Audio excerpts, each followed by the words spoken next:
started. It's Thursday, September 19th. It's noon, and this is the regular monthly meeting of the Missoula Redevelopment Agency. Call the meeting to order, and as we always do, begin by having people introduce themselves. Carl England, board member. Melanie Brock, board member.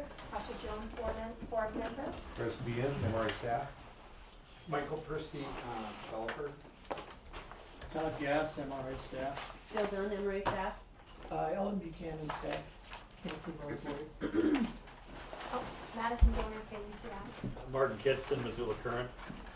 Casey Colendich, I'm the gastroenterologist at the West Montana Department. Melanie Morris Jackson, contractor group. Emmy Sher, historic preservation officer. Jason Spencer, contractor. Shum Whitehall, contractor. David Erickson, Missoula. Joe Easton, Jackson Contractor Group. Matt Milan, Sterling Commercial. All right, well, welcome all. There was one more, Carl. Oh, there is? Rob Linder, developer. And I'm in that Marcia, so MRA staff. All right. Okay. Well, that took a while. We have minutes from the August 28th regular board meeting. Those who were in attendance, you had an opportunity to look at them. Any corrections or additions?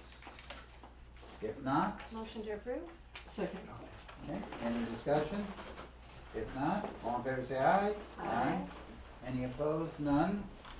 Any public comments or announcements of matters that aren't on the action item agenda? We'll take public comment on those when we get to the action items. Anything from anyone? For the good of the order? All right, so, Union Block Restoration, 147 East Main Street, TIF request for historic facade renovation. Chris, you're on. This has been to the board two previous times over the last few months. There was an informational presentation done in June, and at your last meeting in August, a proceed without prejudice was given to them so they could work on some additional testing and removal of some of the pieces to figure out what the projects will entail. Briefly, the Radio Central LLC purchased the building over a year ago, almost 2 years ago, started renovating the interior to be sort of the Class B office space. Not long after, the Missoula County released the second floor, and their planning department is in that building.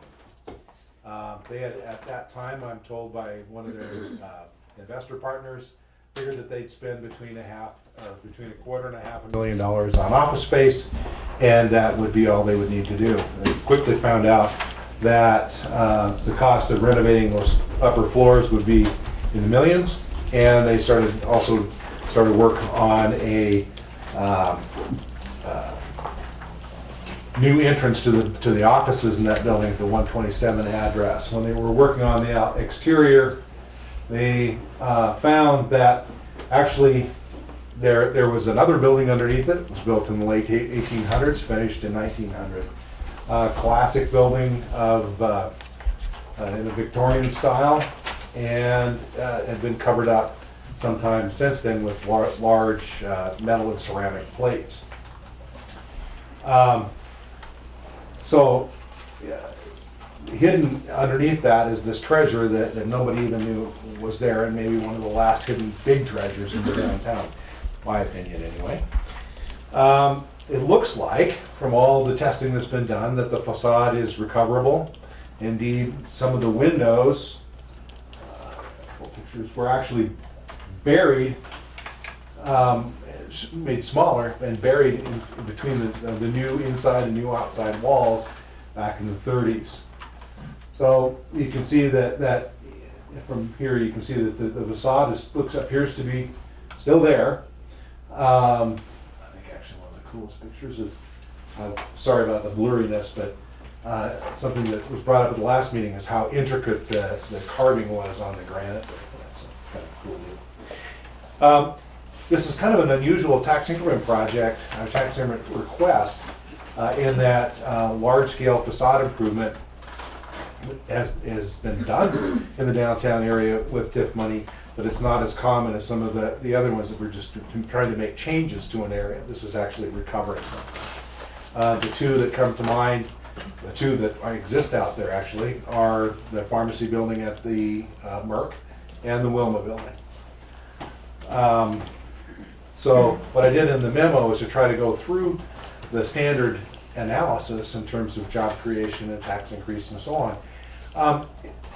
The interior renovation will create some additional taxes. The exterior probably more, too much. And they'll look at potential sales values and so on, but it's not gonna be a massive increase in taxes. There probably will be some job creation in all the new office spaces being created. And because of the new viability along the street, made possible by, just a nicer building, be able to start drawing foot customers off of Higgins to the new building. So there will be that. I think that in terms of the two primary areas that we generally look at that are the most important for this project are, first of all, the investment spin-off potential. I think that creating something like this will generate even more interest in the area around there. And perhaps even enough that CenturyLink might do something with the exterior of the building. They're not gonna change the building, and it has to be super secure, but, maybe there's something they can do and do something. But I think beyond just that immediate block, I think hopefully this will renew interest in additional historic renovations in the downtown. There aren't too many big ones left, but there's enough that people can start emulating some of the other things in the past. I think the other piece is that we have here, as I mentioned earlier, what I think is a real treasure. And I think that the fact that it is a large piece that needs to get done and is important to the viability of downtown, and I think even the fabric of the community, if I get a little bit hyperbole there, but I think it really is, I think this is important for MRA to be involved with, and use of tax increment funds is necessary here, because there really is not the budget to undertake this large of a renovation of the exterior while they're doing the interior. And that's just not gonna happen without us. The total cost of the request right now is $579,858. There's a relatively detailed list of the items that need to get done in that point, along those lines. Emmy Shearer from the Historic Preservation Officer is here. I have put, earlier, I put a note that she sent regarding the Historic Preservation Office and Historic Preservation Commission's support of this project. And I don't see anybody here they're all working, I guess. Another point I think is that the downtown master plan, which hasn't been approved yet, also encourages salvaging historic fronts as such as the one on the Union Block. Okay. Anything else, Chris? So you got questions? Questions? Well, these three financing options, since we know that this is a very tight budget district, can you walk through them? Can you crystal ball what you think is gonna be a financially sound way to actually fund this? And he will help from Jill, but I think that, in talking the bond option through with Ellen, I think just the timing and so on and the relationship sounds like a good idea for cash flow. Might not be as good an idea in terms of its ability to get several projects together in time. I mean, placement could be an issue. If you have multiple banks financing multiple projects, who's gonna buy the bond? Typically, it's whatever institution's financing the project. So it's not easy to wrap this in with the Wren Hotel? It could be, and it might, it just depends. It would take, those two projects are gonna have different financial backing. Mm-hmm. So, if they can come up with a placement for it, then yeah, we could do it. It's feasible. Is that enough to justify the cost? I don't know. I think that's why we wanna really dissect it and look at it. It might be better to pay over a couple of 3 years. And the two projects are gonna hit it in different fiscal years, which helps some, but still, they're both, between the two of them, they are the amount of gain that we saw in taxable in increment this year over last year. They eat the whole thing up if they can't hit at the same time. But it's 1.6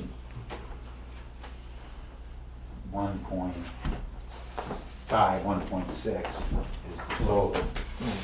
That's a And we small saw bond. $1 million gain from last year. That's a small, I mean, I'm just thinking in terms of the bond, that's a small. I think the rule of thumb is that if you get to $1 million or more, then the financing is efficient. If it's less than $1 million, it's just not. No, okay. And Probably with not for private public placement, I don't even think that those numbers apply because you don't have all those front-end costs that you have with a public sale. Okay. And typically, those considerations are for a public sale like we do for SID bonds, so. All right, well, Chris, I interrupted you, I apologize. No, that's fine. So that's one. Citizen.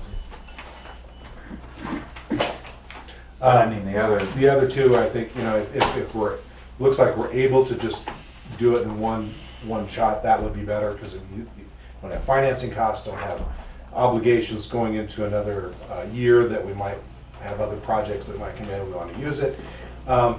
But, you know, that might be the most, that would obviously be the most difficult on a budget. So I think it's one of those things we're just gonna have to get, once all this stuff is approved or disapproved, we know what the amounts are, get together and really flesh out which one of the three is the best. I think Ellen's right that we'll probably opt for the middle option and try to do something over 2 and perhaps 3 years, which would, in terms of the commitment, would be a subordinate lien. It would be subordinate to the existing bonds and perhaps future bonds, which may or not, I think that will be okay with this particular owner, but others might have a problem with that. It's because it feels like you're so far down the subordinate list, but you're really not. And then kind Yeah. of follow-up question, crystal ball again, are there other big projects like this that you think you're gonna see in this fiscal year? In this Well, district. In this district, where we are tying our hands a bit, you know?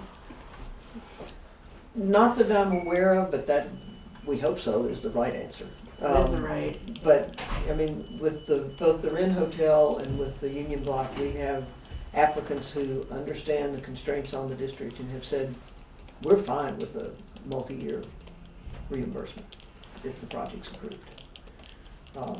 And so that's not an issue if we wanna do it that way. okay.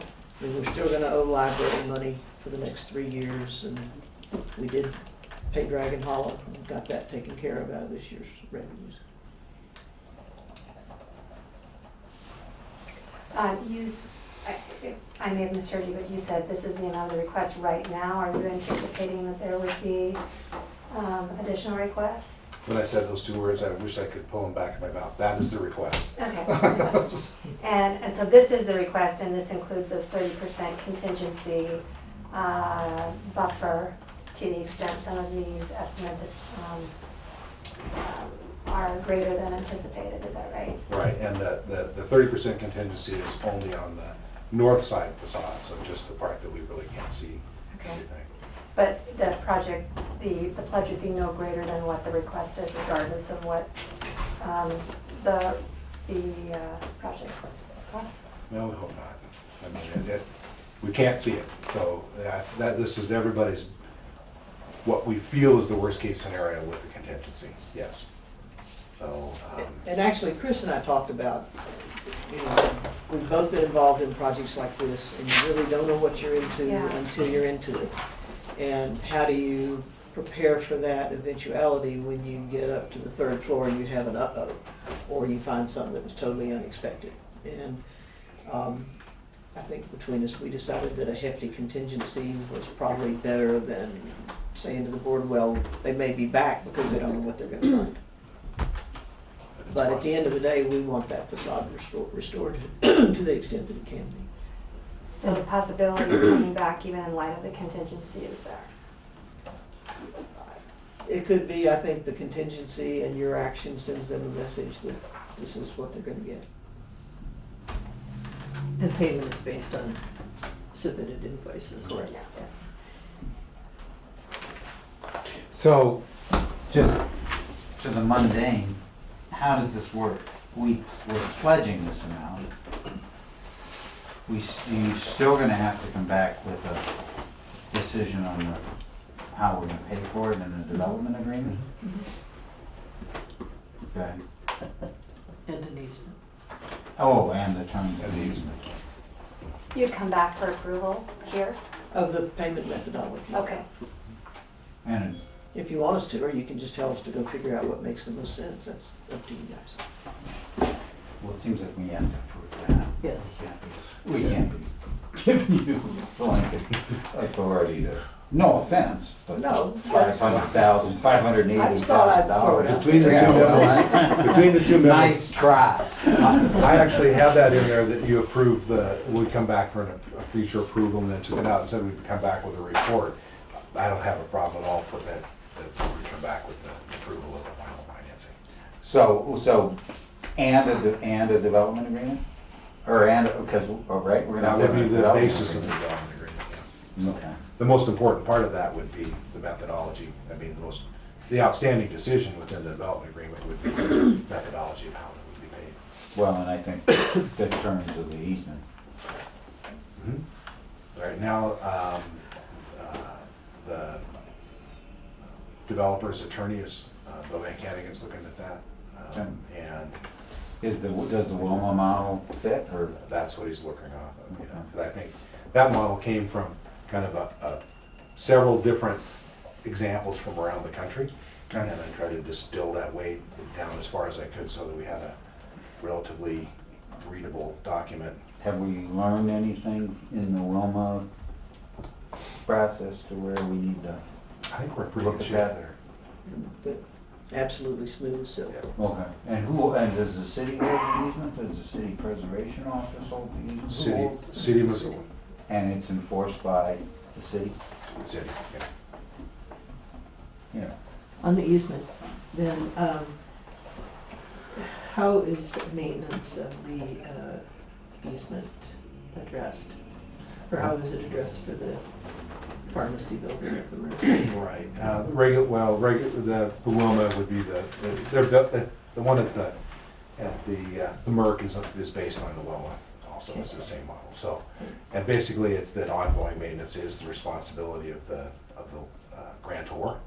Okay. And that it kind of gives some ideas of what changes could happen, you know, you have to come get permission, not for regular maintenance, cleaning, painting the same colors, you know, repointing brick, that sort of thing, changing windows, all can be under the just regular maintenance. They don't have to do anything with it. They decide to change, says it, colors, shapes, sizes, those kind of things, and let me jump in if you want to correct me there. Then they have to come and ask for permission and amendment to the document. Yeah, I'm more concerned about whether there's been an assessment of the quality of the brick that was used, because some brick produced in Missoula was of low quality, and so it was used for backs and sides of buildings, and other brick was brought in, so I just wanna make sure that the city is not, does not get the bill for maintaining a brick that may need more maintenance than some other brick. Your comment is really good, because this piece right here that you have up here, I know it's kind of blurry in the picture that I sent out, but it says exactly where the brick is from, and it's not here. Okay. I don't know, I can't testify to the quality, but I thought that was interesting that they didn't use local brick they had around here. I've actually been fired. But the maintenance is the owner's responsibility. I think maintenance in terms of that brick is gonna be, you bring up a really good point. If it is a baked and not, or a fire rather, not a baked brick, then they have to maintain that patina on the outside with a sealant or something like that. So that's really important to assess. Okay. Then, not on the easement, but on, in the facade cost, there are a number of items that indicate deconstruction. And where are those, for instance, replacing windows and that sort of stuff? Are those being salvaged? I did not put that into the requirements in the memo, but that certainly would be in the development agreement, that anything, because you can see there are, just in the things that they, right there, that's a beam you can't buy anymore. So yeah, they'll have to do kind of deconstruction or salvage as much of the materials they possibly can. And that'll be in the development agreement. Yes, and I know that they've already talked to Pacific about the panels on the outside, and whether they're, because they have the ceramic coating on it. But they are heavy metal, so they're trying to decide and decide if they're worth salvage or not. Good. Thank you. Anything else from anybody? Or is there, It might be worth salvaging if they never go on the face of another building. Yeah, what, the metal? I'm sure they're crushed first. Maybe a shed. Is there a motion? Come on, somebody. I'll move that we pledge up to $579,000, $858 for eligible facade improvement listed above based on the following contingencies. Reimbursement would be based on paid invoices with contractor lien waivers for eligible activities. Number 2, prior to receiving any reimbursement, Radio Central LLC shall execute a facade restoration, historic preservation easement, or other equivalent document as accepted by the city. The document will be filed with the Missoula County Clerk and Recorder. Number 3, within the development agreement, the developer will covenant that its investment into the Union Block will be at least $3 million. And I'm going to add number 4, that the pledge would be subject to MRA Board's approval of the final payment methodology. And successful, can we add and successful negotiation of the development agreement? Sure. Okay. Friendly amendment accepted. Okay. Second? Second. Okay. Any further discussion? Any public comment from anyone?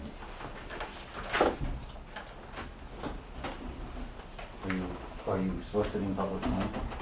No, I'm trying to get the next applicant. Oh, I see. All right, if not, all in favor say aye. Aye. Any opposed? None? Thank you for the comment from the historical preservation. Yeah, thank you. We're very excited. Yeah, I would be too. All right, so next we have something else. Who stole my agenda? Next we have the Wren Hotel.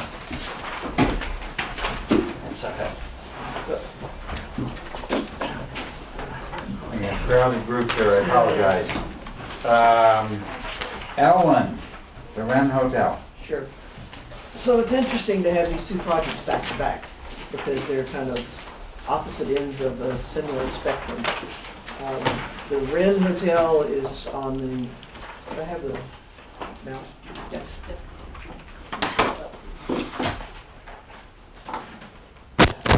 Where is it? PowerPoint? I'm just trying to find the arrow, there it is. Those are mine. Next one to the left, Next one to the left. Those are mine. the P. Huh? Next bottom piece to the left, Oh, the I'm P. sorry, yeah. That's supposed to be in PowerPoint.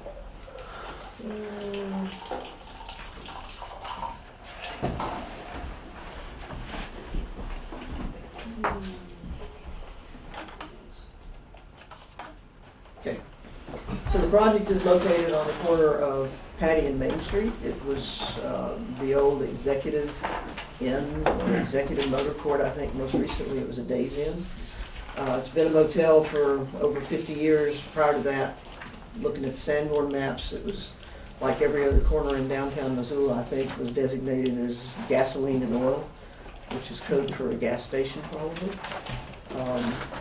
And that went back to the 20s, and prior to that it was vacant.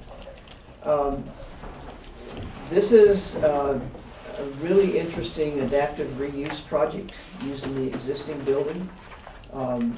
What's there now is certainly not a stellar example of urban design or urban architecture. It's the antithesis of that, in that you've got ground floor with parking and you've got upper floors with no windows. Basically a floating bunker. And what this project proposes to do is to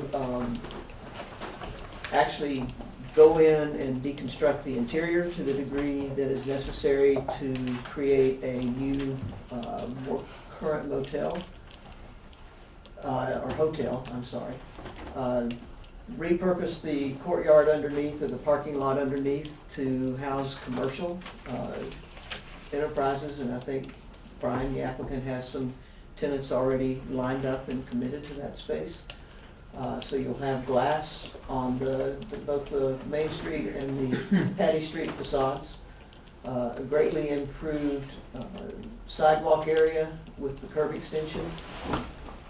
In the courtyard area where the swimming pool currently is, we're going to get what's considered a specimen tree. And I'll let him elaborate on what that means. It's a big tree. The plan at this point is to have. Excuse me, could you please tell us what floor?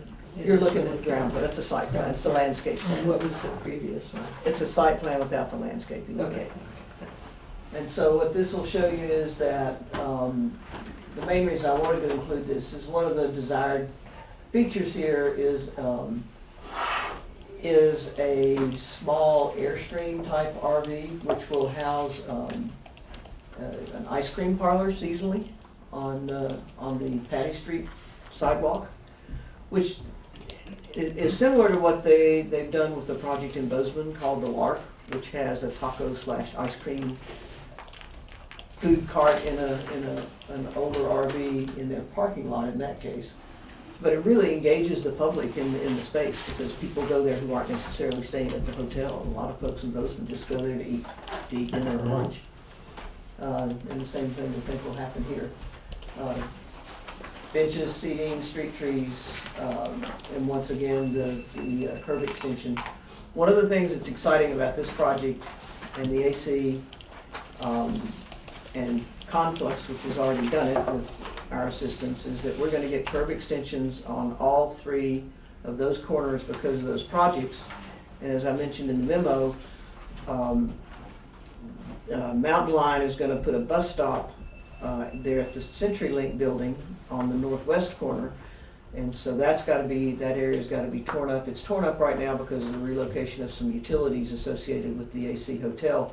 It's going back in a temporary fashion so that in the spring we can come back in, take it out again, and actually do a curb extension on that corner, even though we don't have a project in the CenturyLink building. We'll piggyback with the Mountain Line project. So we're going to have a fully transformed intersection at the intersection of Main and Patty, which is going to be pretty neat. We don't have that anywhere else except on North Higgins. The blocks that were done with the street project there. The current building is 3 floors with 52 guest rooms and a manager's quarters. Once again, the lower level is parking and swimming pool. And how many parking spaces? I don't even know how many are down there. Currently? Yes. Well, I guess it kind of depends on how you count non-conforming parking spaces. So I'm not exactly sure in a count. But as far as aisle width and depth, there are no parking spaces that meet the Missoula's community planning documents. But we had, I guess you could say that there are 20 parking spaces that are currently being used there currently. Whether or not they're... So, I'm sorry, so I understand that. The building is not in use right now, No, it's been empty for quite a while. and there are 20 spaces that are currently being used for, Currently, they're being used in a transient way, given that it's a vacant site. I think it's a lot of the construction workers on Workers that are block. using it, I've yes. been walking by and seeing them eating lunch in the parking spots right now and parking their construction vehicles. Not to be an expert on that, just noticed it twice the last week. So there's probably no formal arrangement between who's parking there and the owner. And There no one's- was. It doesn't look like anyone's leasing it. There's not anymore. There was a lease agreement for the construction guys Right. who were working on the hotel, but that's all been ceased. looked pretty full this morning. They're not supposed to park there. It's like tailgating, it looks Is like, it? where they eat their lunch under there, They're not which enforced. is fine. And the new design will get rid of some of that parking and replace it with other parking? Yeah, in our review of the community's goals and objectives for new construction and redevelopment, there's a prohibition of parking within the first 20 feet of any street public right-of-way.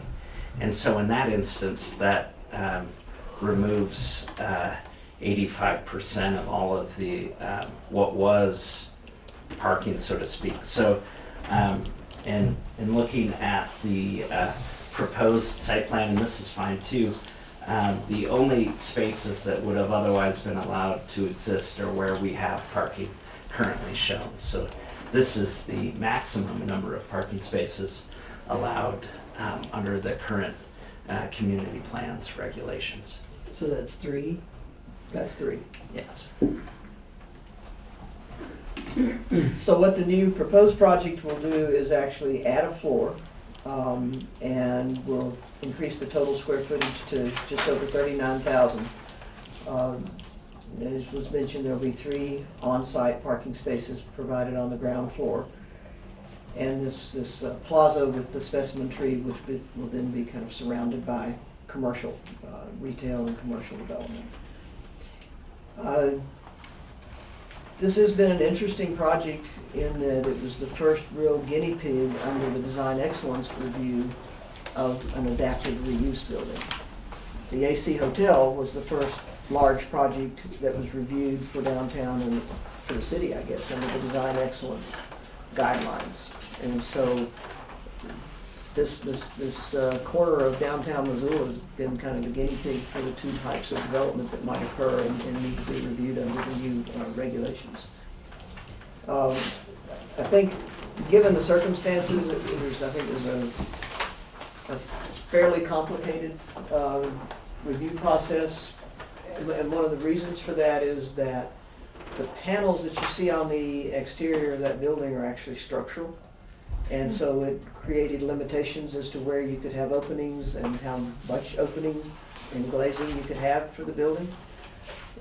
Correct me if I'm No, not this is correct. accurate. So there was a fair amount of compromise and back and forth that probably had to take place in order to arrive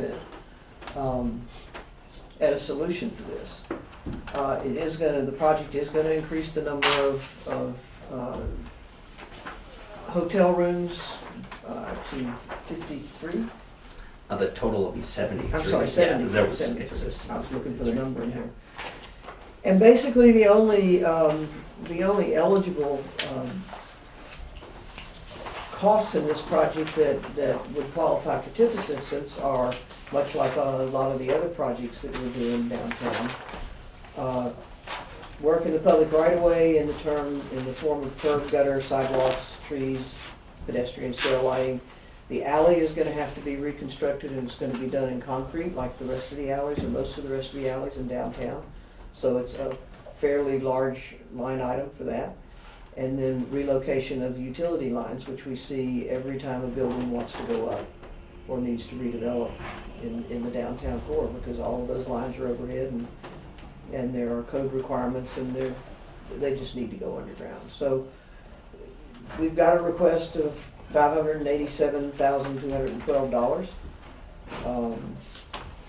We've got a great track record with this group, think tank, architect design firm out of Bozeman, did the Lark, if any of you are familiar with that, in downtown Bozeman on Main Street. It was a similar and maybe in some ways in worse shape originally than this building is, but it was an old 1960s era motel that had actually sat empty for I think about 7 years prior to them coming in and transforming it into the Lark Hotel. And it's a great place, my favorite place to stay in Bozeman. Plus it's across the street from the Ellen Theater, so I kind of have to. The estimated cost of the project is $8,750,000, with the estimate of $750,000 being soft cost fees, permits, that sort of thing. TIF reimbursement is $587,000. The ratio is a good one. It's 15 to 1, 15 private dollars to every public dollar that would be invested if this is approved. Once again, the same kind of Well, before I get into that, I think the most impressive piece of this project is this perspective looking east on Main Street. This is the Union Club on the other side of the street. But this is how drastically this project is gonna change Main Street. It's a pretty impressive transformation. This is what the corner perspective looks like with the commercial on the ground floor and a lot of glass and entrances and that sort of thing. And then it's a basic elevation showing kind of how the space has been broken up, the facade's been broken up, amount of glazing, changes in materials to make it more interesting than certainly what's there today. Much like the project that you just considered and approved, this is a large percentage of revenue that's currently available in that district. Brian understands that and has suggested that he would not object to this being a multi-year reimbursement if that's what it takes to get it done. So I think once again, and I think I did in my memo, I did suggest that we would come back for approval of the board of whatever financing method we determine makes the most sense for that district. So the recommendation is for approval of the request of not to exceed $587,212 in TIF assistance and direct staff to analyze the best method for structuring the financing. And then the usual conditions that we place on authorizing the chair to sign a development agreement or a reimbursement agreement and payment to be made upon completion and lien waivers, proof of payment. And with that, this is Brian Caldwell. He's the developer on the project and can answer questions, and I'm sure there will be some conversation about parking. That was gonna be my first question. So Brian, do you have anything to add before you get your You know, I questions? wanted to just say that I've truly enjoyed working with every member, employee that works for the city, and that I have never experienced a design review team meeting with over 27 people in a room, all representing various aspects of every portion of your community's planning and engineering department, and just was truly impressed with the thoughtfulness and understanding of what it takes to deal with an adaptive reuse, that it's a peg that doesn't fit into planning documents as smoothly as you'd like, and that process was something that I wish more places were like. So I did appreciate that, and I almost feel like just reminding people what that thing looks like now, just as an aside, because it took quite a bit for us to try to understand on how to do something that was meaningful without it looking like anything like what it is now. And so we pushed our structural engineers and our mechanical and electrical engineers and our architectural team to get what we have. Some of the things you'll find, the window spacing isn't exactly what the new community plan calls for, and there's some nuances to that was resolved through the design excellence review process. But that, and it's this is a hotel that's been here for a very long time, and so it does have some, I don't know how it gets counted, but just this is not something new, and we're trying to take something that was already here and making it better. So that's our approach, and can't wait to talk about parking. Okay, well, you've got the big build-up, so go ahead. No, anyone else want? I don't need to Please. always No, be the go. parking questioner. Well, when the AC and the Residents Inn came, they had something already planned with the parking commission. So I'm just wondering, what are you hearing? It says that this alludes to you're in conversations with them. Yeah, so in just working in both the community of Bozeman and here, seeing the strengths and weaknesses and opportunities that both communities have. You all have a robust supply of structured parking, and the way in which it's managed hasn't been a requirement yet to really consider how you might optimize that resource. In Bozeman, we have a singular garage that, to not use a nerdy term, but it's being overclocked, parking it well beyond what might view as the number of spaces available.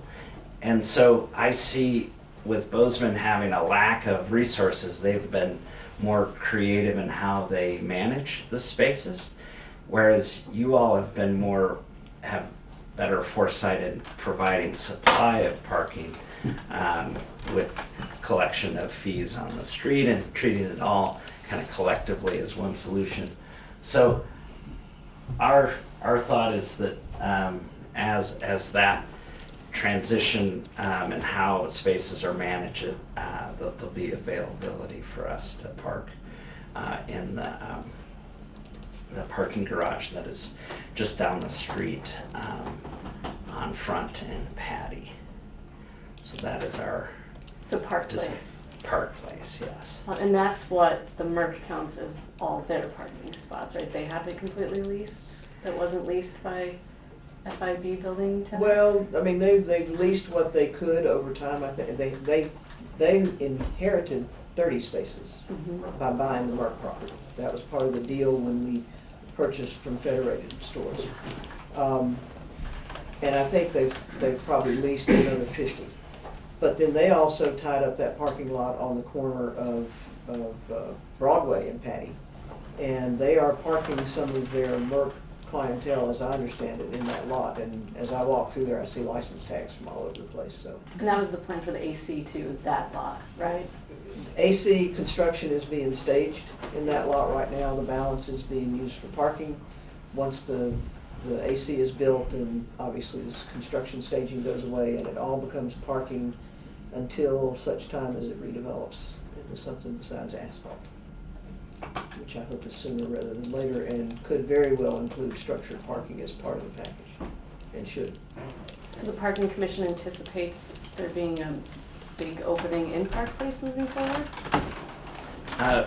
Anywhere between 30 and 40% of your parking can be over-parked based on hours of use, and that a hotel typically parks when the garage would otherwise be empty. And so we've seen historically over time, the number of nights stayed in a hotel room has gone from 3.5 nights per stay down to getting closer to a singular night stay. And so people are more kind of coming in and leaving. When they stay for greater periods of time, they typically look for VRBOs and that sort of thing, and other longer term leases. So we find that the use of the vehicles also diminishing. We consistently 60% of our rooms require vehicles, and that on peak times when there's large groups, we'll find that during the driving months, they'll rent 2 or 3 rooms and show up in 1 car. And so the ratio of the number of cars to the number of hotel rooms, suburban-based kind of older hotel norms are still being used, but the reality is it's quite a bit less. So in needing cars less and using your existing facilities more efficiently is our approach to how we'll satisfy it. I guess the one thing that Bozeman and Missoula have in common is a perhaps a more aggressive developer's approach to monopolizing parking. And so I guess my biggest regret is not establishing our parking needs in advance of our project, but that I guess from a parking standpoint, we believe that in time before completion of the project that we'll have a relationship with Park Place. And in the downtown master plan, a lot of the recommendations with respect to parking speak just to this issue of how you get more efficient use of what you have out there. 'Cause if you go drive through Park Place today, you'll probably find 50% vacancy. Because they're leased spaces and they're not using them necessarily. So it's really frustrating to folks who are trying to figure out where to park, because you got 50 spaces in that building that are transient turnover spaces, and then the rest of it may be sitting 30, 40, 50% empty at 2 o'clock in the afternoon. And totally empty at night. So what's the,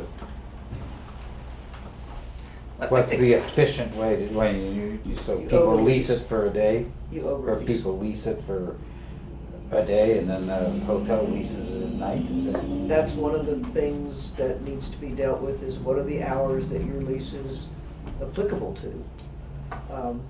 Right now, I think it says during business hours. Well, what does that mean? And the other is, I think it's the norm in the industry, particularly in situations like this, to overlease. Because these facilities that are leased are never full. And some of it, frustratingly enough, are folks leasing spaces and then parking on the street. Because it's more convenient to where they're trying to go. And we've had that historically here. And also according to at least one business owner on Front, the Park Place, when that business owner goes in to use a space there and it says full on the machine, it's not full. For the lease parking is empty. So that's something, I don't know, maybe we should communicate with the parking commission the information that comes up in our meeting about parking, and just as a friendly communication to Sure. pass that Did you hear that, Joe? on. Oh, Is he on the commission? that's right. Yeah, Brian? Real or perceived, there's some handcuffs on creativity with how the bond language was written. I don't see those documents as concrete as others may, that you can always amend language. It just takes time and effort, and with all the growth and activity that you all have and the staff that you have, as wonderful as I know they all to be, there's so many times that there's just, so the time to actually address kind of some of the functional issues that Dorsey and Whitney need to deal with are things that we're patient and understanding on getting to those things. But my understanding on the full sign thing is there's the only 40 or so transient parking spaces that are reserved that are full. The entire garage should be a transient free-for-all, and there's lease spaces and transient use, and you just manage how you you do keep track of things, and if there's a consistency of overuse, then leaseholders can have a priority or that sort of thing. That it's really something that we're not concerned about, because we inherently know how we would use the garage, and so we're very much wanting to be available to help relay or communicate any experiences that we've seen success in the garage in Bozeman. And not that that's like some great resource, but I'm just, as an example, a place that is consistently over-promising spaces and not coming anywhere close to full capacity, even in the busiest of times. When you say you inherently know how you use it, what you're saying is nights? The reality is, Park Place, the gates go up at like 3 or 4 o'clock, and that we can just go in there and use Park Place, and then you pay less than $1 to leave if you're out by 8 or 9 o'clock, and that would represent half of our hotel guests' use of a garage. So without doing anything, we can use Park Place. We want a more formal, like less sketchy way to explain to our guests on how to, manage their vehicle. But and we want to be proactive and do a good job and do and say what we're supposed to do. But so I just inherently I know that your garage is less than being 50% utilized, and at the least, and it might even be more than that. So we were not as, we care as much as anyone else about how things function and work. And we don't want to take anything for granted. Does the, maybe Joe knows this, does the bond, or is there a permanent agreement to have X number of spaces as transient spaces? Yes, So no matter what, they can't have those. without, as Brian said, rewriting it and going through the process and verifying with the financial instrument holders that they're willing to take that. And one of the challenges with Park Place is that was a publicly sold bond. Right. So there's a whole lot less flexibility than when we do a private placement with a local lending institution. And is that more Rome parking? Is that, which one, what happened with the Rome parking? Rome was private placement. Privately. Yeah. But there's still a commitment to provide There's- at yeah, least yeah. some spots to the There's- people in Missoula. And there are IRS regulations that govern how much of that can be leased out to private businesses that have to do with the taxable versus tax exempt bonds. Right. And tax exempt are much more restricted. The basic pitch, though, that you can increase revenue for a bondholder is a positive story. That Well, to the people argue bondholder, with, but so- the base pitch to the folks in Missoula that we'll hear from is that if you take away public parking, is that you'll be taking away public parking. And we have to be careful. Yeah, We have to be careful with utilize that. existing infrastructure versus inefficient. That's the other way to say that. Before I was gonna ask you questions about parking, I wanted to say welcome to Missoula. Thank you Oh. so much for doing this project. We're so excited to have this blighted corner look better and serve the community and visitors more. I wanted to say that before I asked you about parking. Yeah. Just wanted to back check No, 1 and second. we felt welcomed. Good, And so good, we good, good. definitely thank you. for Is that. this your first project? Or did you In do one other Missoula. in Missoula? Yes. That's, yeah. Welcome. Yeah. Thank you. Okay, and Nance? You made a comment earlier that you knew that there was a downtown master plan being developed and are aware of some of the items there, or there was discussion. Did you? Yeah, so the only missed opportunity is that there was so much energy in that plan put on what Patty Street can become, that all the projects happen in advance of that plan being in place. And so there was calls for kind of a curbless an event street that existed on Patty that could be a place that could be closed down, not just for construction, but for the community to enjoy. And so we saw kind of we're the last one in, so to speak, and so we tried to respond with the food truck and trying to make that be an active thing that it's a nod towards the intent of that plan. Well, and how do you see the Wren fitting into generally that area that now has every hotel, motel accommodations? You know, I think it's there's a lot of synergy, ability. I know there's a desire to make a conference event or conference center type facility, and then having the concentration between the Holiday Inn, our property, and those across the street constitute enough density of rooms. And I'm sure there's a few other hotels I might have not mentioned, but I didn't mean it like that, but just there's enough hotel rooms.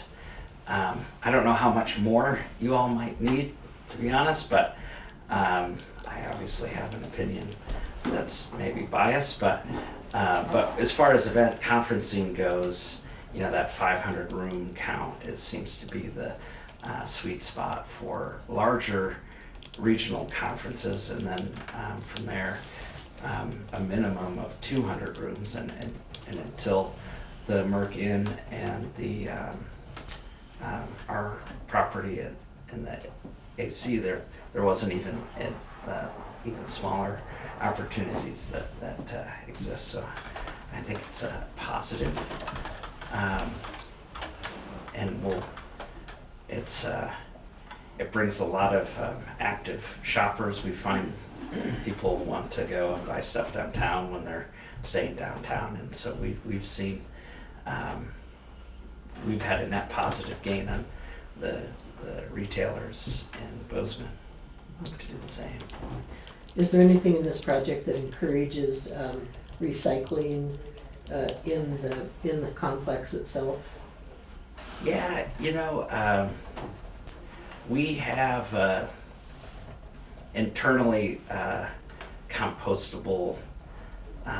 We do glass where we wash everything. We don't wrap it all in plastic. So we cut down on just consumables in general. Our local partners with Black Coffee on the corner, and then Revolver, it's a men's clothing store, and then a gift shop. They all internally have their own best practices on how they approach sustainability. I would say the changing of the impervious surface to landscape surfaces is helping with stormwater runoff, and there were some great comments during the DRT, if I'm saying that right, meeting to make changes to what we were planning on doing to make it better. So I think we're going in the right direction in that regard. Thank you. I have a question for Alan. What is with all of the hotel rooms and that? What is the sewer and water capacity in their area? We're fine. We're fine. We've done upgrades Right. over the years. I think That force main down Patty was Yeah. a big deal. big deal. And I think one of the things the master plan recognized was that the water sewer infrastructure in downtown is more than adequate for now.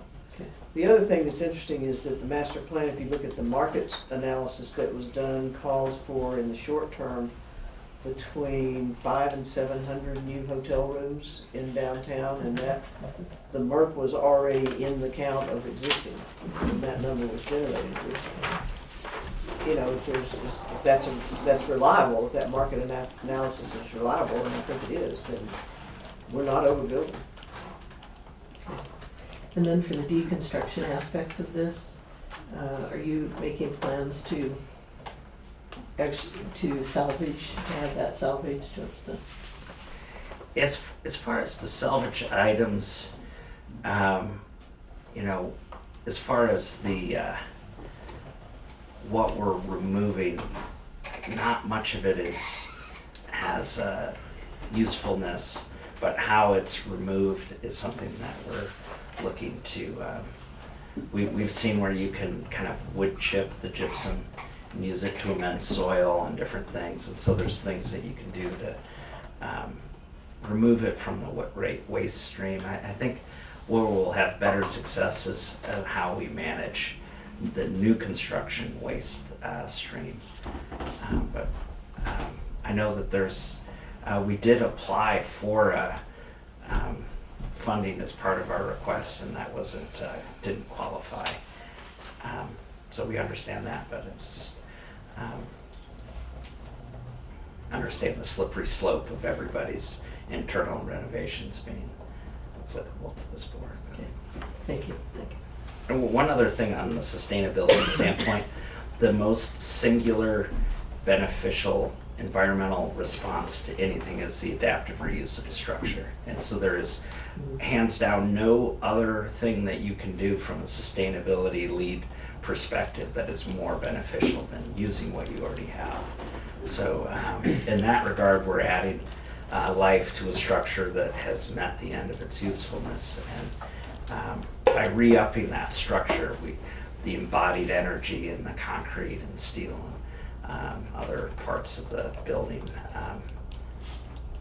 stay out of the waste stream, and also we're not having to then mine and reproduce things that are already Okay. there. Thank you. I'm wondering why the Bobcats get ice cream and tacos. Because we only get ice cream. Yeah. I'm really bothered by that There are fact. no tacos. The tacos are a thing You know, of the Grizzlies past. like tacos too. Yeah. And I think you should reconsider. We've taken the tacos away from the Bobcats. So it's just ice cream. Yeah. They were good tacos. You know, they were great tacos, I guess. The cramped quarters and Yeah. some operational reasons for just selling ice cream. The project cost $8.75 million. Are you including your lease in that? No, that's building cost. And then, is there gonna be, I'm sorry, is there gonna be commercial on the ground floor? Yes. And how many? So there's Black Coffee will be on the corner. They have about 1,100 square feet, somewhere abouts. And then there's a 2,400 square foot space that's going to be a combination of a curated gift shop with dried flowers, you know, locally sourced, all that fun stuff. And then a men's clothing store, because men are so lazy buying clothes, they won't even do it online. So we found that men's clothing is still a viable retail use. Sorry. I didn't mean to look, I looked like I locked eyes with you, and I didn't mean it that way. Well, you better be looking at Chris and not me. Yes. But, yeah, so, you know, we felt like our lobby, we pulled that back and into the interior, and so we wanted the forward-facing businesses, and the hotel lobby takes a secondary place to creating an environment that's inclusive of the community and not an isolated, insular use as a hotel can be sometimes. Okay, thank you. All right, any other questions? If not, is there a motion? I'll move that the MRA board approve an amount not to exceed $587,212 in TIP assistance for the Wren Hotel per the request from Imperial 600 LLC for the adaptive reuse of the property located at 201 East Main Street. Direct staff to analyze the best method of structuring the financing and authorize the chair to sign a reimbursement agreement with the condition that no reimbursement will be made until the project is complete. That final reimbursement shall be determined based on paid invoices accompanied by lien waivers for eligible items identified in the staff memo using the financial structure determined to best benefit both the project and the Front Street Urban Renewal District. Is there a second? Second. Is there any further discussion? Is there any public comment from anyone? If not, all in favor say aye. Aye. Aye. Any opposed? None? I think that's your real welcome to Missoula. So, thank you very much, Yes, Brian. thank you. You are more than welcome to stay, but it's not required. I just have one question. I know there was a lot of warnings and notices that we cannot commence work until it's been considered reviewed. Would this constitute that review, or is it? You're good to Okay, so we can start, because we're anxious to take advantage of this warm weather and get started, so. That's kind Yeah. of. Yeah. So thank you, I wanted to check on that before Tow we. truck's on its way. Yeah. What's that? Anybody here who is parked at the Yeah. Please, to remove, you got 10 minutes to remove your car. All right, Well, well, thank you so anyway, much. all right, Really thank you. appreciate it. Thank All you. right. More big money. 1901 Maple, 1901 Maple Street. that would be you. Annette? That is me. I have Oh, no, two. this isn't. So, I have two, I'll be presenting two projects that are neighbors. They are both in, Urban Renewal District 2 in what we, I guess, call the thumb on, so in this. Called the what? The thumb. Apparently it's the thumb. I've never called it that. It was clear back to Leon Stallcap, so. What? Not many of us will remember. They Not also, calling it that. in this area right in here, they also are in Missoula's only opportunity zone. So this first project, 1901 Maple Street, just get us down at street level so we can see what the property looks like today. It's located at the corner of Maple, and so this is Russell Street here, and this is Maple Street here. MSJ Properties has acquired this parcel at the corner. In this image, you see some trailer houses. Those have all been removed. There's a house here, an old dilapidated house that Chris tells me was in poor shape in the 70s, and it's no longer being occupied. MSJ proposes to remove the vacant building and to construct two buildings that would house, one row of buildings on Maple Street would have townhouses, and then a second row of houses, and I guess maybe at this point I could go to the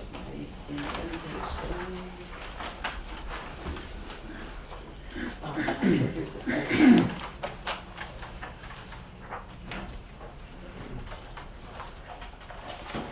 On Maple Street, 4 townhouses with garages, and then an apartment building that would have 8 units, rental units, so the townhouses would be sold and the apartments would be rented. These all are 2 to 3, I think even a couple of the units have 4 bedrooms. The intent is to provide housing for larger families, which is not necessarily always being constructed here in Missoula. It's a really great use of the site. This is a brownfield site, previous, so there's not a lot of not greenfield, it's infill development, the way that the city of Missoula has envisioned growing inward. It's on a bus route.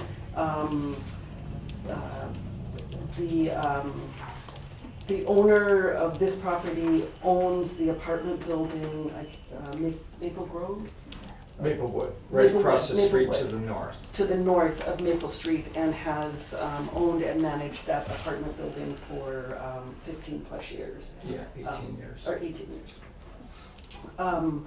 So the MSJ Properties is asking for assistance with site preparation and then paving the alley, a portion of the alley that would provide access to the apartment buildings, and also some landscaping in the city right-of-way. This parcel has an extra wide right-of-way.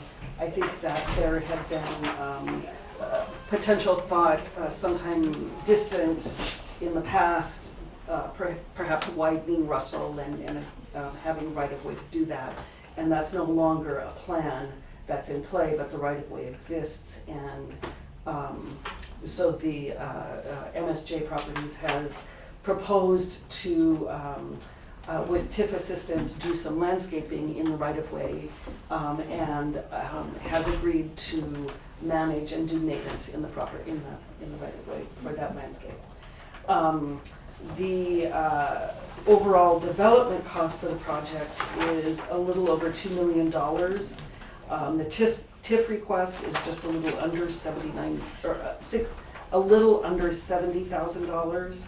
So the ratio of public to private investment is, in this case, it's only 3 or 4% of the entire development cost, almost a 1 to 30 ratio, which is a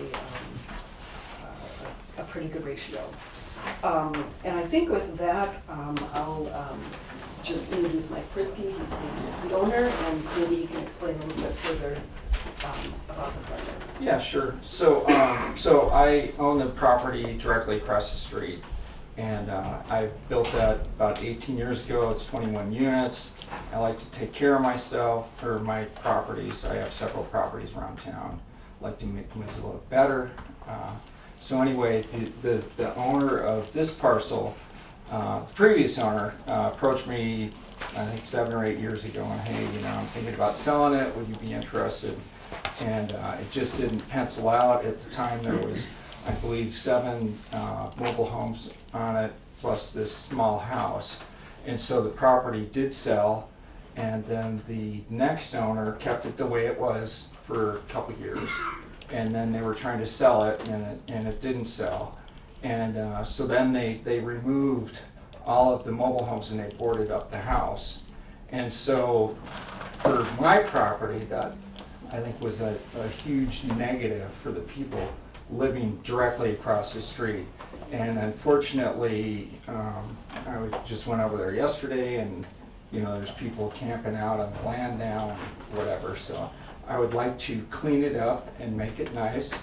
And so anyway, I've done quite a few projects around town over the years, and I've really noticed that because of the way the zoning is done, most of the units being built now are 2 and 1 bedroom units. And so I think there's a big segment of the market that's not being met, and that's for 3 bedroom units or larger. And so I was hoping to do all 3 bedroom units with the 8-plex, but unfortunately because of the constraints, we're not able to fit those in there. So we're going to do 2 3 bedrooms, and then the rest of the other 6 will be 2 bedrooms. And then with the townhouses, those will actually be 4 bedrooms, 2.5 bath. And anyway, I'm real excited about it. It really did not make sense to purchase this and develop it with what they were asking or what we could get the property for. And so I did do one other project in the past, and we got some MRA money, which was great, and that really helped us out a lot. And then I think the thing that really tipped us over to say, hey, why don't we see if we can't make this work, is when that came up as a part of the opportunity zone. So that really made us think, okay, this actually would make some sense now.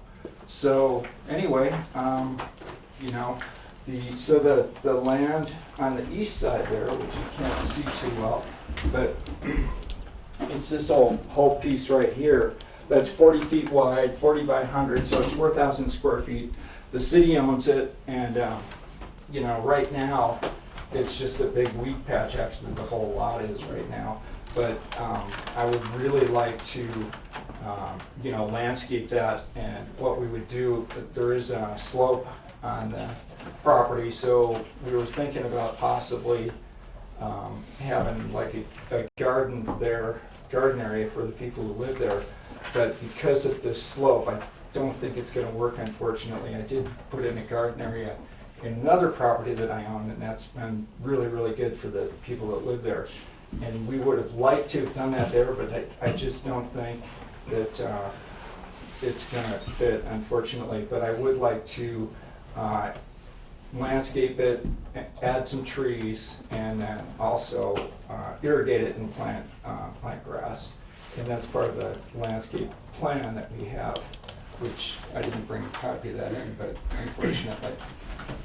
And I see that I did not include a copy of the landscape plan. It's a simple plan. Yes. It would be removing, There's a little pine tree there, right, and then, taking out this pine, and I think we have room for 4 street trees here, yes, and then just grass. And the Right. recommendation from the landscape architect is perhaps it's like native grasses, so not even intensive irrigation once they get established. There's an existing Norway maple right here, and that would stay. It's in pretty good shape. But it looks like there's room for about 4 street trees to go in here. And that would help, in addition to just providing some open space. right, It also, because the city has such a wide right-of-way here, it creates this sort of gap in the street edge, and street trees would begin to help establish that street edge, and also just give some greenery to the site. yeah, some, and it would make a real nice buffer, yeah, and a you nice know, buffer. people could get their dogs out or whatever.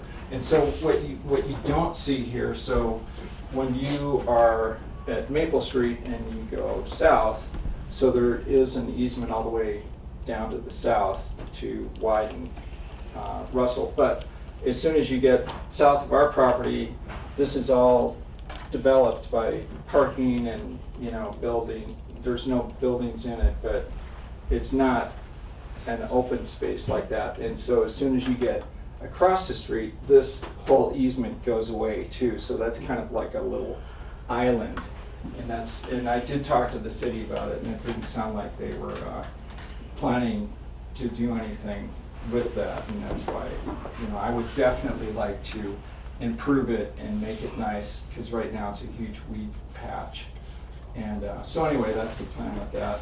And then so the buildings that we're proposing, so this would be the townhomes here. So this would front to Maple Street, and then this is actually the back of the same building. And then this is the east elevation, so we want to make it look attractive, you know, when people are going down Russell Street. And then for the eightplex, this is the east elevation of the eightplex. And then this is actually the south side. And it's kind of hard to tell, but this is actually where the stairs go, so that doesn't look right. I had my wife do all this stuff, but anyway. So, you know, we want to do something that I think looks good. And again, I own the property directly across the street, and so I definitely want to improve that. And since nobody else was stepping up to the plate to do anything, I thought, well, I'll go ahead and do it. The other benefit of that is when I did the 21-plex across the street, I had a bus stop put in right in front of that building. So it's not even, I mean, it's right across the street, there's a bus stop, which is nice. And so you can access Missoula that way. And then the other thing, so there is a small house on it now, and we're going to have, most likely, I was going to have Home Resource take that down, but I think they're too busy, so I contacted Martin over at Waste Less, and so we're going to reuse any of the things that we can. Also, there are a few large trees on the very west side of the property, and so when we take those down, I'm going to have the guys at Bad Goat hopefully make those into slabs, and then we're going to use some of those slabs for bar tops inside of the unit. So I'm really into, you know, sustainability and reusing resources and stuff like that. Okay. Questions? From anyone? So tell me, so the mobile homes were removed, what, a couple years ago? You know, they just removed those, so I wasn't here all last year, but at some point last year, they were removed. Were they occupied when they were removed? I do not know. I think some of them were. I just don't know the whole history of it. So whoever their previous owner was is the one that took them out. They were older. I mean, to really old. So. Are we in one of these deals that we found ourselves in before where somebody's done stuff to really avoid relocation? I don't think so. I mean, what typically triggers any obligation we might have is when we are made aware of the project before, you know, the units are removed, and in this case, you don't even have the same owner having done that. So Right. I don't see how you reach back and have responsibility for it. Well, I know we don't, but I know we also have had discussions about how we don't want to encourage people to Right. remove people and then come and ask Right. because they know that relocation costs are expensive. Right. We don't feel that we've got any situation like that here. I don't think so. I mean, Because it was a previous owner did it in order to make the property marketable. well, I mean, it sounds like some of the units were even marginally habitable. All How were right. they in the 70s, Chris? Pretty marginal. Kind of amazing they were still upright. Okay. All right. Anything else from anybody? If not, is there a motion? I move that the MRA board approve the request from MSJ Properties LLP in an amount of up to $69,885 for demolition / deconstruction, partially paving a public alley and landscaping in the public right of way with reimbursement for eligible costs upon receipt of proof of payment and lien waivers, and authorize the board chair to sign the development agreements. A second? I'll second that. Okay. Any further discussion? Any public comment from anyone? If not, all in favor say aye. Aye. Any opposed? None? Congratulations. Good luck on your project. Thank you very much. You're welcome to stay, but very- you certainly don't have to. Excited, and, you know, these guys gotta get back to work. Okay. All right, thank you. Thank you very much. All right, Annette. Okay, so Now, I will slightly larger one. slightly larger property. So we'll just move across the street. The site that we just were considering was at the corner here of Russell and Maple. We'll move across the street to Maple and Broadway here. And I'll just look for Joe to get in the room. So Joe Easton with Jackson Construction is here as part of the property, and Kyle with DJ&A, and one of the owners of the proposed medical facility. So this project is,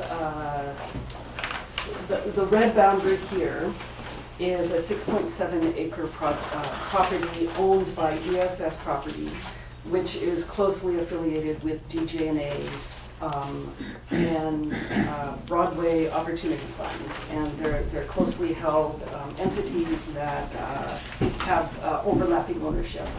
And in May of this year, the board approved funding for some site preparation and utility sewer improvements, is that right? I think the sewer department does this. So there were some improvements to facilitate the new building being constructed here that DJ&A will primarily occupy, with a restaurant and some additional office space.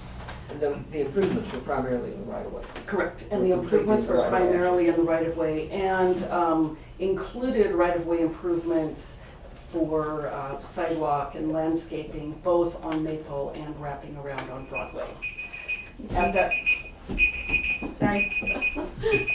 Parking, it's important. at that time, there are some other utility improvements that need to be done to make this entire site more developable, which are eligible TIF requests. Those would have been included with the request for the DJA building, had they been available at the time. They're mostly Northwestern Energy and some, I think, fiber, so that probably Comcast telecommunications. But they weren't, the costs were not available at that time. And Ellen presented that project and informed the board that those would be coming forward when the next development project came forward, and this is it. Then those serve Both projects. both projects. Those serve both projects, and am I understanding correctly that they would also serve they're in Maple, they would serve other development? The future buildings. Yes, future buildings on this site, would they also serve any development that might occur on the other side of Maple? They're main lines. So yes, but yes. Currently, the houses on the other side of Maple Street are served by a sewer main and alleyway.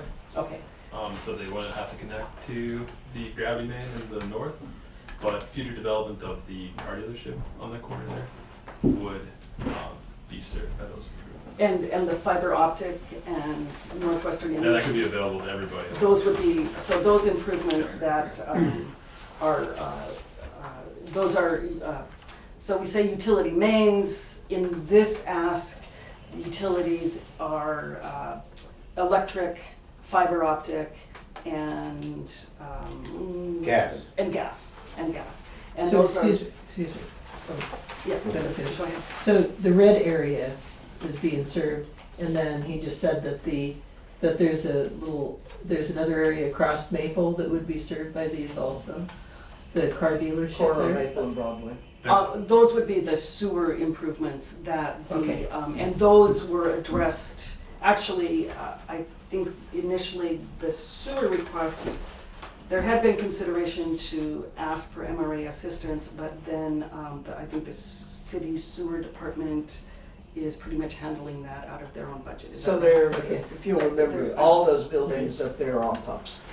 And so by going ahead and doing the gravity main down to the corner of Broadway and Mullen and tying all that into it, they get rid of all those step systems. So Missoula, the wastewater department is paying for that. DJ&A was gonna have some expense with a fairly extensive service line that they won't have now, so they actually contributed to the improvements in Maple and But that's not included, we But don't that's have not, that. that's not, and I may have. This request is for dry utilities. I may Right, have. and those utility extensions are fiber, electric, and gas. And gas, that's Right. correct. And that's the $72,921, right? That's correct. And that's, could have been included in the DJ&A That's correct. project as things that were required that would serve not just them, but everybody That's correct. in the area. That's correct. But instead, we're including them in here. And even though they serve DJ&A, and we're not upping or increase the DJ&A per se, we are providing main service, or whatever you call it. Transmission line. Yeah, to the entire area. And it would also include the area, those could also include the area south. Exactly. It's main lines, Except sewer. No, The we're sewer's just talking not- about we're dry not dealing utilities. sewer. Yeah. just the dry utilities, but those, if anything. We're dealing with the dry sewer. Yeah.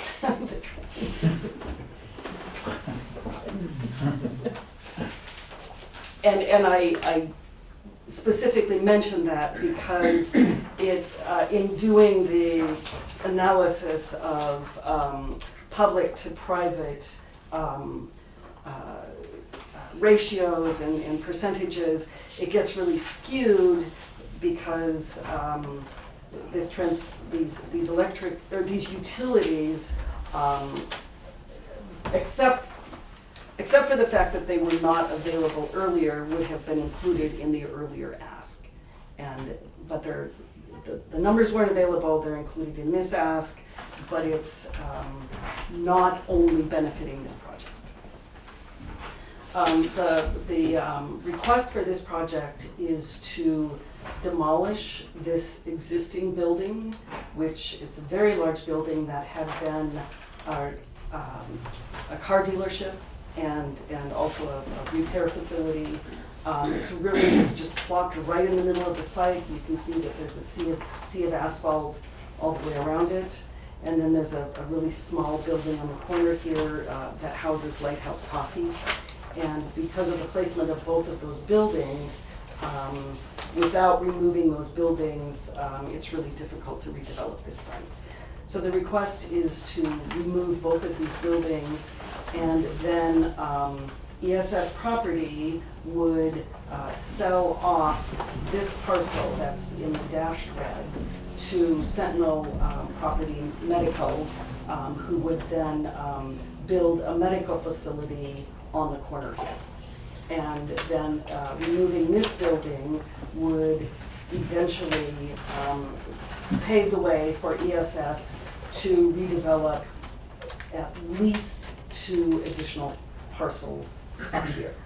So is it Sentinel Medical Facility, or is it Western Montana Clinic, which is the name on all of these drawings? Would be a separate entity. We're with the gastroenterologists are with the Western Montana Clinic, but Sentinel Property is the company that the gastroenterology department has formed, so it's a separate entity from the Western Montana Clinic. Thank you. This is a master plan for the entire ESS site.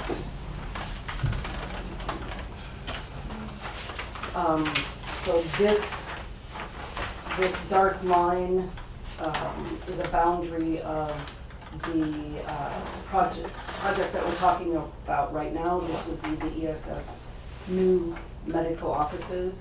This is the existing GJ&A, or the building that's currently under construction. And then these parcels up here, the intent is to redevelop into at least 2 additional buildings up here. The MRA had provided some funding to do a master plan for this entire 6.7 acre parcel owned by ESS, as well as the MDT property and the Blackfoot Communications property that are sort of contiguous with the long-term intent of developing a technology campus in this area.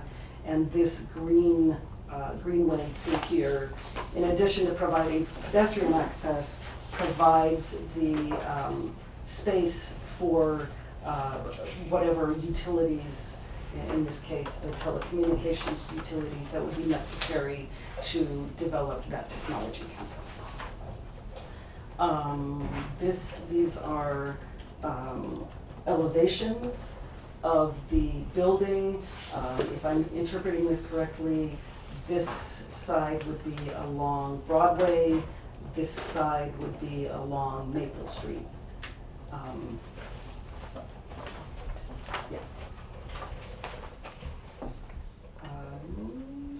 And there, so as you can imagine, this is a very large building, existing building. The intent is to do deconstruction of this building, and I included in your packet a detailed breakdown of all of the materials that would be salvaged and reused. There's up to, I think, about 4 million pounds of material that is proposed to be deconstructed and reused. And if Home Resources doesn't take that, then who will? I know that Habitat Restore takes a lot of material like that, and I know, and there might be other outlets in the area that take that sort of material as well. So it would be sold to Pacific. Right, right. But I mean, It's a metal building, basically, right? right, but I'm mostly concerned about the home resource, whether home resource doesn't have the capacity to, where would that go? So I volunteer at, sometimes at the Habitat Restore, and I know that they have capacity to take a lot of the items. I was noticing that, they have capacity to take a lot of those items. 750 pounds of toilets? I think they would be. I think it's for you, it's just What not is for this? one. Well, you know they're not plastic. So I think at this point, maybe I will just let Joe Easton with Jackson Construction or Kyle or the doctors make any comments or answer any questions that you might have. Anything to add? Thank you, Joe Easton with Jackson Contractor Group.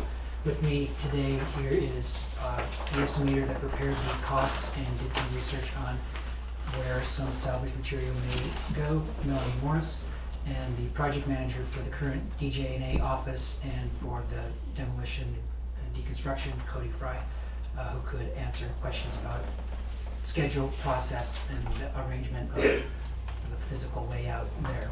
So thanks to Annette for putting this together, and thanks to the board to consider this. One stress that this large request opens up the capacity for redevelopment of the entire site, not just for project number 2. And while ESS has a conceptual layout plan that you saw before, the color drawings, those buildings up top, those two haven't yet been designed or built. That's property still for sale. So it could be that scope, it could be larger.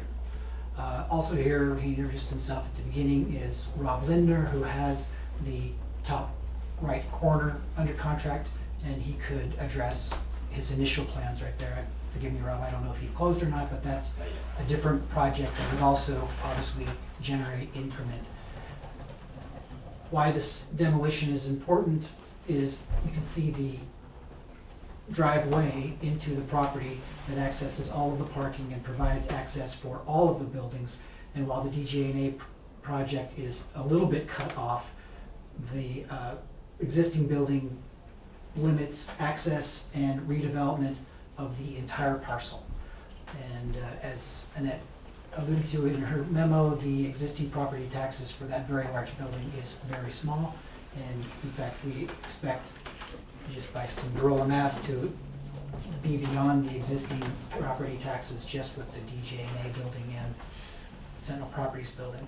So I'm grateful also that Dr. Kolendich is here today. He can answer questions about scope or job creation or timing of his investment and their plans to move over there. So we have people here who can answer almost anything about this investment.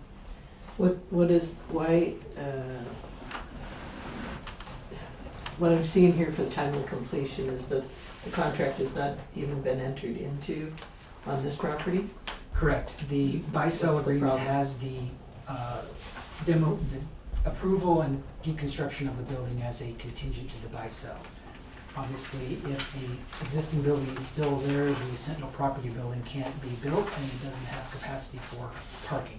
So to meet the doctor's plans, the building has to go. So maybe Dr. Kolendich can elaborate on that, but yes, it's a material part of the buy-sell agreement.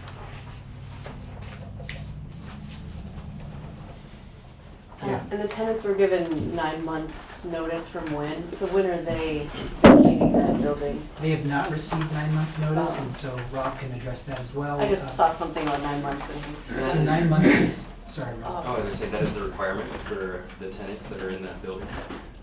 Part of the process that we're involved in is to move a number of those tenants to that upper northwest parcel.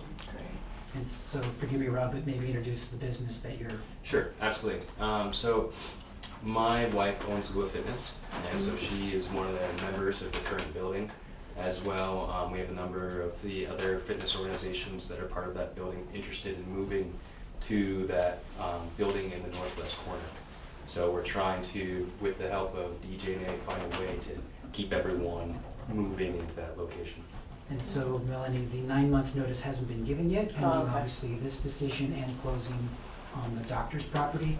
And then 9-month notice will be given, so that's why in your packet, we generally estimate July or August of '20 to demolish the big building. The Lighthouse building is different. They have a 30-day notice, and that will be demolished in a month or so. And correct me if I'm wrong, but my understanding is that all of the tenants out there, while they have perhaps a 9-month notice, they're aware that these buildings are in play already. And I can speak to that.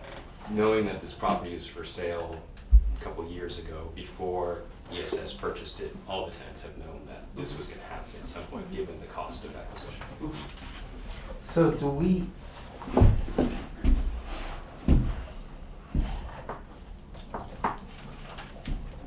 have a commitment that the buildings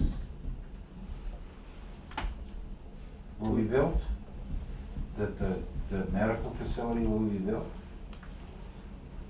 Are there any other contingencies to the buy-sell agreement?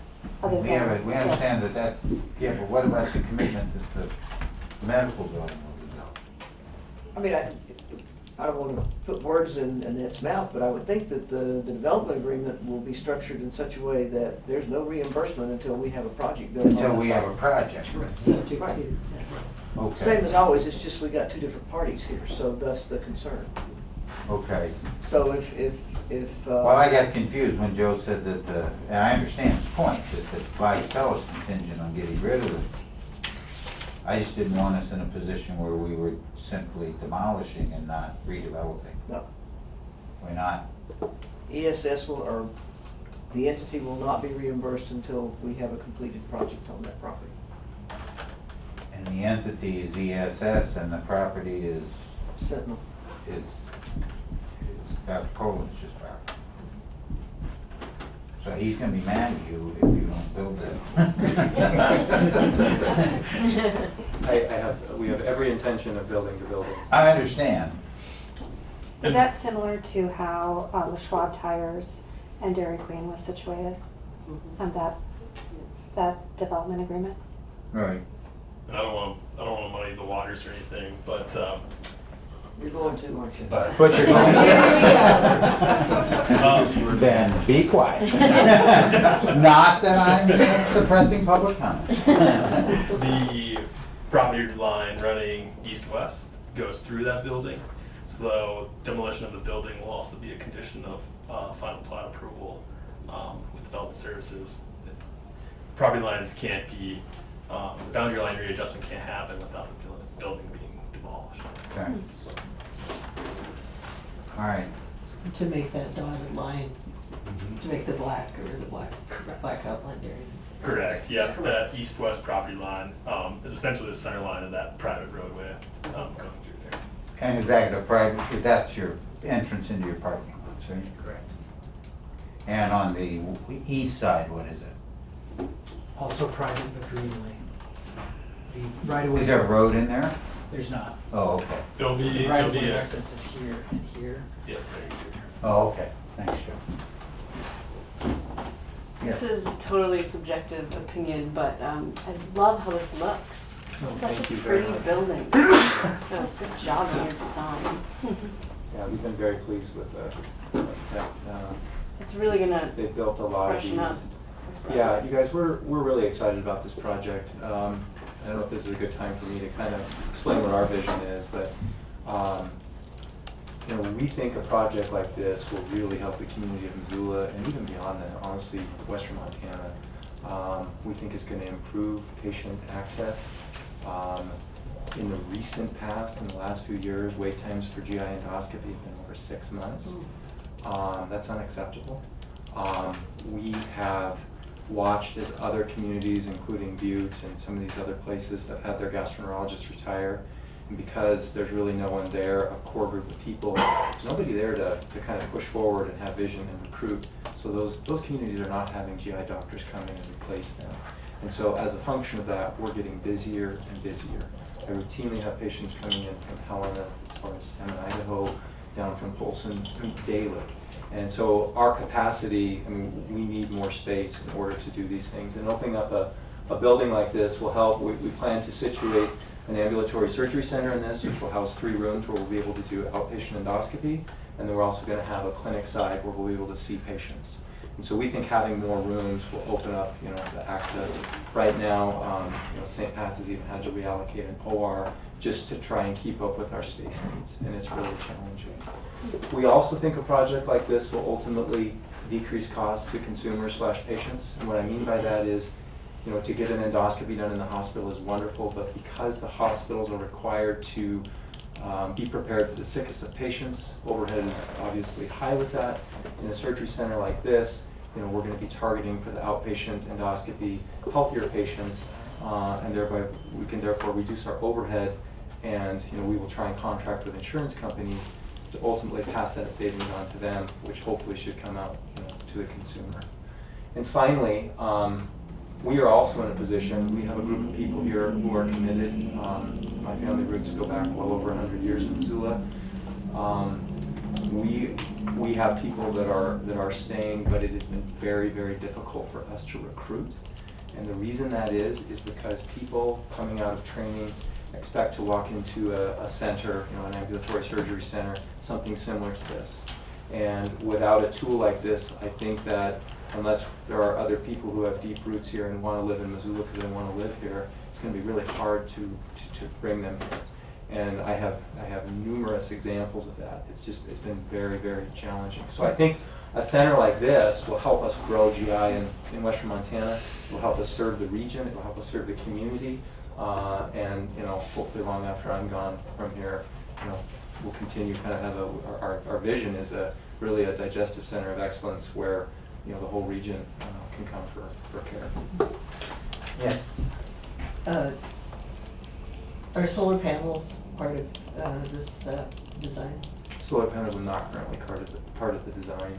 We looked into that. The architect that we worked with out of Denver had thought of it for some other buildings down in sunnier states, Arizona and other things where he thought it was appropriate. But for this particular project, he didn't feel that it was. He honestly he told us he didn't feel like it was worthwhile. Are there now? I'm assuming that medical facilities are a bit different, but is there anything in the design or the construction that encourages recycling on-site? I mean, in the building? Recycling of you mean in general or? Recycling. Well, I know medical waste has its own things. Yeah. But I mean, there are other. I think it's fairly unique in that this is so specialized. I mean, honestly, we had to hire an architectural firm out of Denver. Mm-hmm. They've developed hundreds of these. In order to meet Medicare standards, everything has to be so specific that, to be honest with you, I think it'd be really hard to incorporate a lot of recycled materials and other things. I think that most of what we do is going to be de novo. I really do. I could talk to the architect more. We've only had one meeting with them. I was thinking more on a daily basis. You have office materials and that sort of stuff that. Absolutely. We would certainly recycle. We recycle now. That wouldn't change as we moved out of our current building. It's very hard, of course, to recycle medical waste and things, and that would, of course, be taken care of appropriately. So the outpatient endoscopy would then, your vision is it would all go here, and that wouldn't be you wouldn't be using. No, not all of it. Not all of it. No, we're busy enough that we would still very much want to maintain a presence in both community and St. Pat's, but we would move some of the outpatient endoscopy here. We would still, of course, take call at both hospitals and provide those services. So what are you envisioning as your staff at this facility? A lot of the staff of the clinic side will be our staff that we currently have. So they'll move over to the clinic side. The staff of the ambulatory surgery center, according to the numbers that we got last night, it should create about 16.5 FTEs on that side. So those just relocating jobs or? Relocating the clinic ones, yes, they'll come over with us, but new jobs for the surgical side. How many new jobs? 16.5. Oh, okay.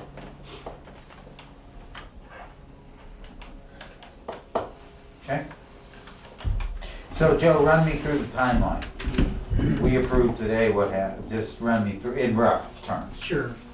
Lighthouse building comes down probably within this calendar year. Design continues for the doctor's clinics. Notice would be given to the tenants of the large building. After design was approved and permitted and funded, it would begin construction first or second quarter of next year. It would begin on the Maple Street side while the existing building is still tailing down. Demolition would begin of the main building probably, 9 months into 1 day at least from the notice. So that's right now, July, August.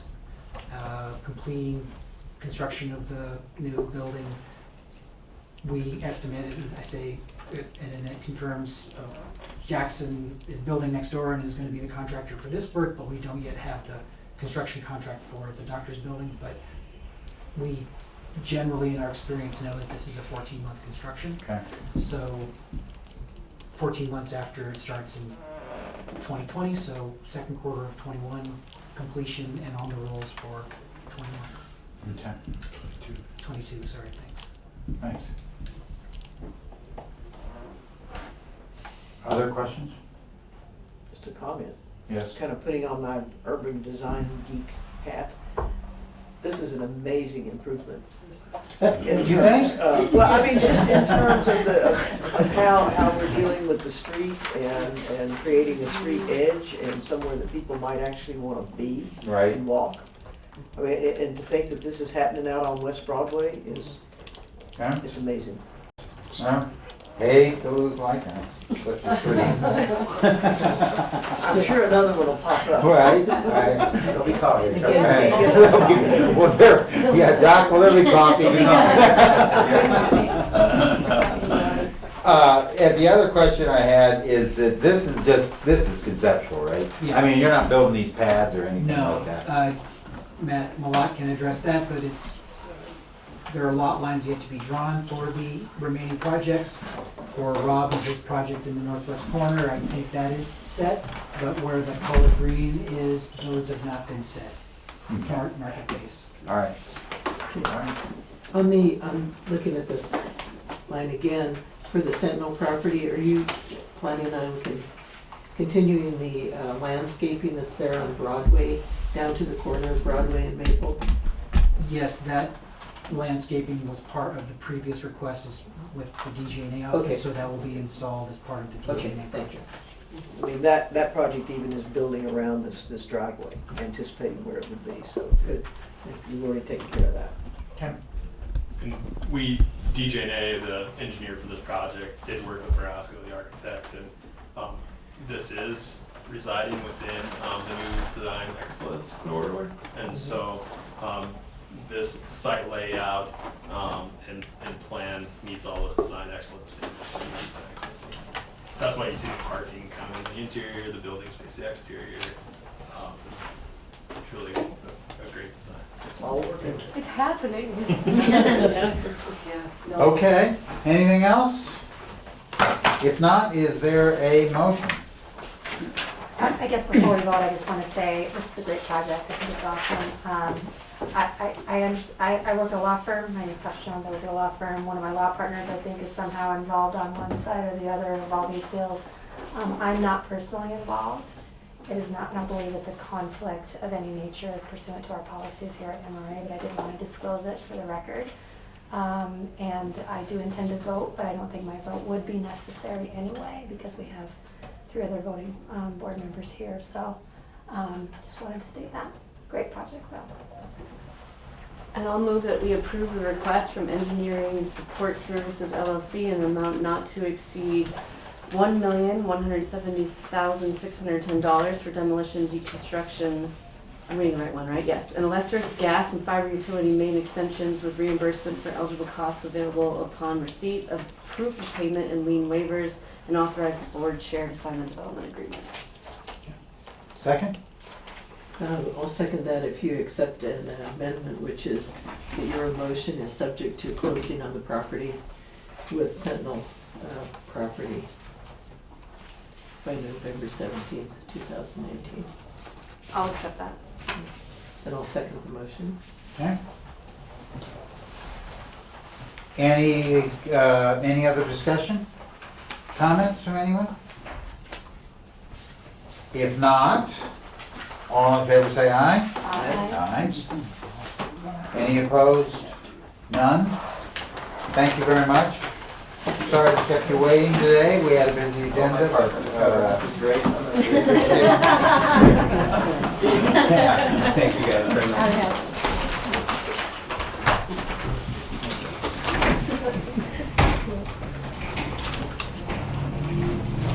Joe, nice seeing you again. All right, so we up to the Wyoming Street Improvement Project, request to amend professional services? Yes, we are. Yes. Todd? Just a minute here.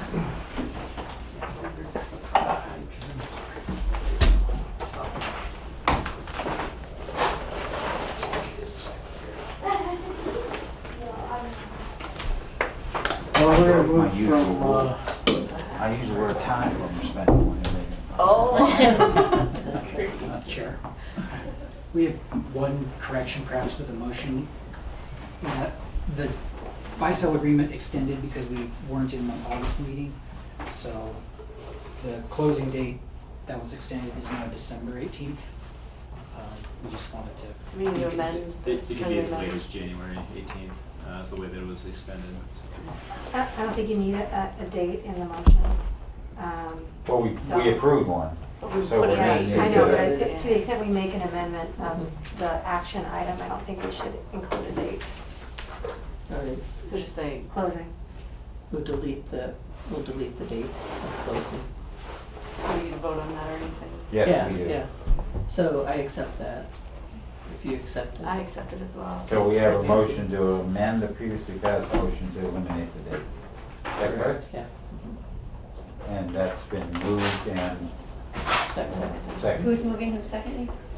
We accepted Melanie the is moving. I'm moving to strike the date from Right, the approved motion. right. And I accept that and second. All right. Any further discussion? Any public comment? Thank you for your consideration. If not, all in favor say aye. Aye. Any opposed? None? Thanks for catching that. Yeah, Chris. thanks for bringing it Quick up. thinking. Yeah. Now, are we moving on to Wyoming Street Improvement Project? Todd? yeah, we're gonna be moving from the hundreds of thousands of dollars and millions of dollars down to a little bit. This is a request to amend the professional services MOU with Missoula Water for the Wyoming Street Improvements Project that's currently underway. But I just show a couple quick slides. Here's kind of a before when we were just getting started on the work, doing some tree removal on the north side of Wyoming Street. And as of Tuesday afternoon, we were looking like this. The road base has gone in and we're pouring concrete for curb and should be doing the flat concrete sidewalk work probably within a week. And so last week Jeremy stopped in and presented a conceptual concept for a mini roundabout at the Wyoming, California intersection. And this would be mini roundabout. I'll let Jeremy speak to that later. This could be added into the project and be accomplished under a change order 2, which means we've had change order 1, and what we did under change order 1 was that involved straightening and moving and realigning the irrigation ditch along the north side of Wyoming Street. And that was kind of brought out the result of some conditions we found when we began the sub-excavation of Wyoming Street along the ditch was an excess amount of topsoil and an excess depth of topsoil down to 4 feet in some places. And through lots of discussions, it was decided in working with the irrigation district that we would realign the ditch, move it back a little bit, and line the ditch with bentonite clay to stop the seepage that was occurring into the topsoil, which made a mushy, unacceptable, topsoil is non-acceptable sub-base for a road, so we had to do a whole lot of excavation that we had planned on, and moved a lot of material out and brought a lot of material in, which luckily or conveniently the MRL Park project had an excessive amount of fill material. We had that tested, and Tetra Tech told us that'd be a good material for a road base, so we were able to bring that in, just paying for the hauling cost to move the material, which was cool. So we got all that junk out of here and brought in the material, and we're able to compact the road base on there. But the result of moving the ditch over was removed the city requirement for a handrail along the sidewalk, along the ditch there, which was an expensive piece of infrastructure. And it also allowed us to remove the thickened edge sidewalk on the back side of the sidewalk parallel to the ditch. That was thickened to a depth, and then it tapered off, and that was so we could attach the handrail to the sidewalk. So with no handrail, we were able to get rid of the thickened edge sidewalk, do a standard 4-inch sidewalk through there. And that all, I guess the long and the short of it is, change order 1 resulted in an $18,000 reduction in the construction cost. And we've got a cost for the mini roundabout from our contractor, and that's a little over $17,000. So we've just kind of balanced out to where we were, and that doesn't require any board action for an additional budget on the construction side. But what we're asking for today is a budget amendment for the professional services that are related to the mini roundabout, the design, the engineering, and the additional construction oversight that'll be required by WGM to complete the roundabout, and that cost has been put at $6,905. And therefore, staff is making the recommendation today that the board move to approve a budget amendment to the MRA Missoula Water Professional Services MOU in an amount not to exceed $6,905 for the additional professional services related to the design, engineering, and construction administration for the installation of the mini roundabout at Wyoming California Street intersection in Urban Renewal District 2. And earlier in my report, I give an explanation of how MRA is operating under 2 MOUs with Missoula Water, and that's how we're structured to combine these 2 projects together, the water line installation and the road improvements. And so that's the recommendation. Jeremy's here. He may be able to answer if you have any specific questions about what is a mini roundabout or the need for that.